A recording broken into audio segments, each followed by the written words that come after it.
How many times have you walked into a tiny apartment and thought, wow, this feels so much bigger than it actually is? By the end of this video, you'll know a repeatable process to make a small room read larger using only art and light. If you want more small space systems, hit subscribe, quick. I'm going to walk you through a simple system: light and color, scale and placement, and layering. This approach consistently helps create the illusion of more space when applied correctly. Later, I'll show a quick before and after you can replicate with a mirror and a painting. But most people start in completely the wrong place when they're trying to make their rooms feel bigger. They start with the art instead of the foundation. The real foundation is understanding how your brain processes light and color together, and I see people mess this up constantly. You might think darker artwork automatically makes a room feel smaller, but that's not always true. Placement and lighting can completely flip that rule. Here's how light actually bounces around your space and tricks your eye into seeing more room than what's actually there. Designers often use warm light to bring colors forward and cool light to make elements visually sit back, but try it yourself to see what happens in your space. Think of it like a theater stage where the lighting director uses different temperatures to push actors forward or make them fade into the background. Your room works exactly the same way. Most people pick art based on what they like, but we're building a system here where every piece serves a specific visual purpose. Your wall color and your artwork need to work as a team. They're either expanding your space or shrinking it, and these interactions can be managed once you understand them. When you have cool white LED lights hitting a piece with blues and grays, those colors tend to step back and create distance. But if you're using warm bulbs on the same artwork, those colors often push forward and eat up your space. The science behind this is actually pretty simple once you see it in action, and it explains why some small rooms feel huge while others feel cramped. Your existing wall paint is already setting the temperature for everything else. If you have warm beige walls, you need to choose artwork that either harmonizes with that warmth or deliberately contrasts with cooler tones to create depth. Here's where people go wrong over and over again. They buy art they love without considering how their lighting affects those colors throughout the day. Watch how this painting looks different in morning versus evening light. I'll show you a 1-minute test you can run at home. Quick test: stand in the room where the art will hang, change one bulb or use your phone light, and note whether colors feel forward or back.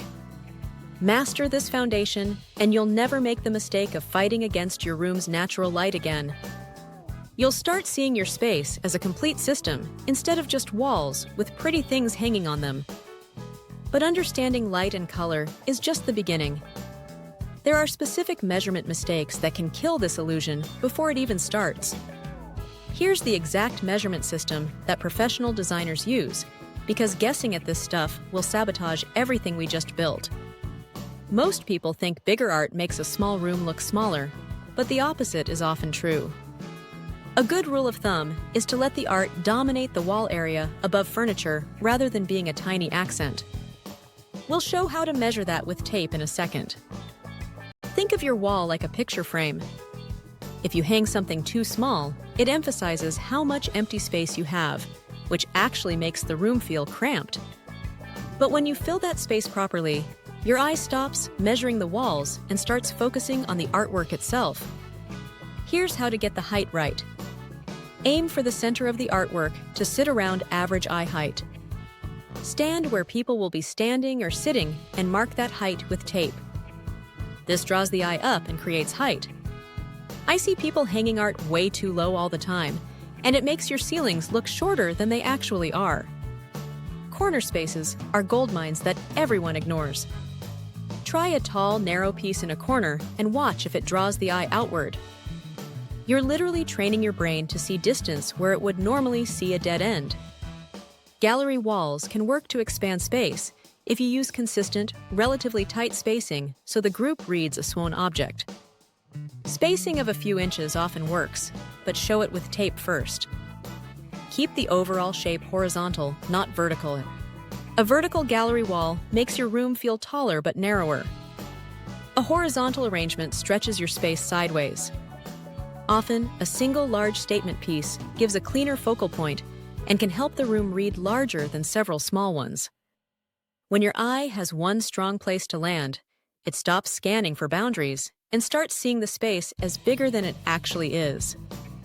Quick demo you need to try. Measure your furniture width, place painter's tape to represent art size, then step back and see why that proportion reads better or worse. If you're working with a really tiny space, consider artwork that extends slightly beyond your furniture width. It breaks up that boxy furniture outline and makes everything feel more flowing. Follow this measuring approach, and your small room will start working with you instead of against you. But there's one more level to this system that creates actual depth. This is where we complete the system with layering techniques that create actual depth, plus budget options that still deliver maximum impact. We're creating multiple visual planes that trick your eye into seeing distance.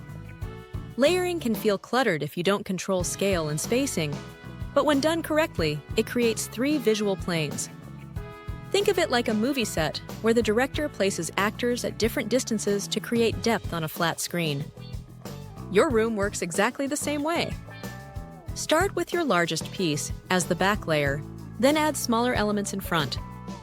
Floating shelves with small art pieces or plants create that middle ground your eye needs. This gives you 3 distinct visual zones, even in a space that's only 8 feet wide. And here's the thing about mirrors.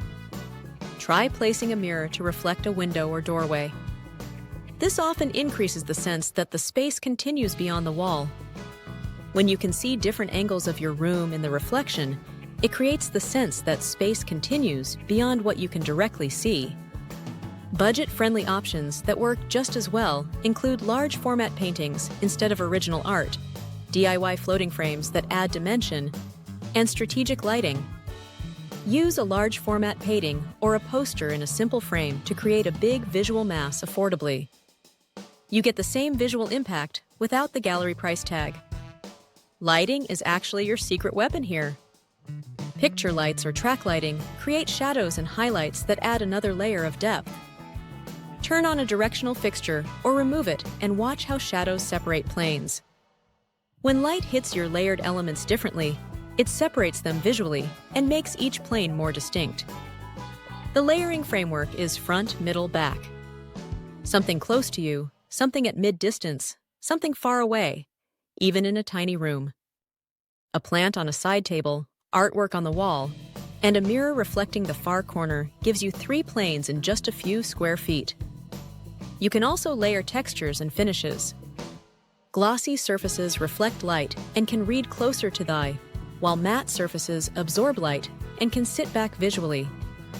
Mix them strategically, and you control which elements your eye notices first and which ones fade into the background. Place one plant in front, one small shelf item in the middle, and your artwork at the back. Then change one light and note the difference. When you mod to combine all 3 parts of this system, you're not just decorating anymore. You're creating a complete visual strategy that changes how people experience your room. The difference between a cramped room and a spacious one isn't square footage. It's understanding this complete approach of light, measurement, and depth working together. 3 takeaways to try right now. Check your light and test color under real light. Measure and proportion before you buy or hang. Layer front, mid, back, and use mirrors strategically. Comment which wall you want to fix, and I'll pick a few to review. Subscribe for more art tips that actually work. If you try this approach, you'll reliably make the room feel more open and layered. You're not just hanging pictures anymore, you're designing feel.